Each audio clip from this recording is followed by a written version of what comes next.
মাত্র আমরা বাড়ির সাথের বাড়ির বুঝি না আশপাশে যত হুলা হয় না সে ব্যক্তিরা দাওয়াত দেখা হইতেছে, ওটা তো ভালো। শুরু 6 থেকে 7 বছরের যত হুলা হয় না সে ব্যক্তিরা দাওয়াত দেখা হইতেছে, এটা বালাই। 7-8টা হুলা হয় নইব আমরা ইন্দা আছে এই বয়সের মধ্যে। তখন 5টারে দাওয়াত দিচ্ছে, 2টারে দাওয়াত দিচ্ছে না, 2টা মাদ্রাসার তগলে আইসে আয়া এই ইন্দা যাইতেছে। আর আমি কইছি গিয়া জিগা গার আবার যে দাওয়াত দেখা হয়েছে এতে তোরা রেখে খাওয়াইলো না। গিয়া কইতেছে ভাবি সবাই দাওয়াত দেখা হয়েছি না, আমরা রেখে খাওয়াইলেন না। হরে বিড়ি কইতেছে, কইতে তোমরা আইও হন একা যাও, আগে দাওয়াত দিছুন না হন খাইতাম না। কইতে আসো আর এই 5টা দিন কারো রয়েছে, 5টার আগে 2টা জিগাইতেছে, কই তোরা যে দাওয়াত দিছে খাওয়াইছে খাইছস বালা, আমরা তো কইলি না, কই তোরা দাওয়াত দিছে না আমরা কি তোর। আরেকটারে গিয়ে কইতেছে, এই তুই কি বাগে দাওয়াতটা খাইলে, তোর না ফাতলা হয় না হয়েছে, তোর নাম এসে হয়েছে, তুই কি বা খাইলে। হরে এটা কইতেছে কাম এসে হইলে কি দাওয়াত কাউন যেত না, এটা কি তাকো ফাতলা ভায়ানো হয়েছে দেখি কি তুইছে দাওয়াত খাইছি অন হিরাবার ফাতলা ভায়ানো হয়েছে।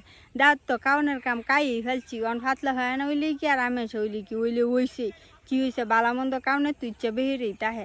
তখন তুমি আয় আমার এইটা কইতেছ আর অসুখ হয়েছে, এখন অসুখ হইলে তো বেশি বেশি কাউন লাগে। অন হিরাবার অসুখ করবো হাসপাতালে ডাক্তার দেখাম সমস্যা নাই, দাওয়াত তো কাউন লাগবে, আর দাওয়াত দিছে দাওয়াত রক করণ লাগতো না। এই কথা হেডি হিরাবার গীতাছে পুরা হারাত গে গুতাছে আর কইতাছে এ কুলসুমির ফাতলা ভায়ানো হয়েছে, হেরা বাড়িত গিয়ে দাওয়াত খাইলছে, কুলসুমির ফাতলা ভায়ানো হয়েছে হেরা বাড়িত গিয়ে দাওয়াত খাইলছে। মানে কি একটা অবস্থা, আমি কইছি বালাই লাগছে ইতিহাসটা আপনারা না শুনাই না পারলাম। মানে হেরে তুই দাওয়াতটা খাইছে এটা লেগে কিতা কইব যে হের ফাতলা ভায়ানো হয়েছে এটা কইবে এটা ডাউন করছে। খুব ভালো লাগছে পোলা হয় না রেডি রোগে ইতিহাস। আপনারাও যদি কেউ দাওয়াত দেন ছোটো মানুষরা সবাই দাওয়াত দেন যে 1-2জনরে তুয়ে দাওয়াত দেন না যে তেলে মনোরণ এরকম ফাতলা ভায়ানার ইতিহাস সরাইব চাই কিনার দেখালি।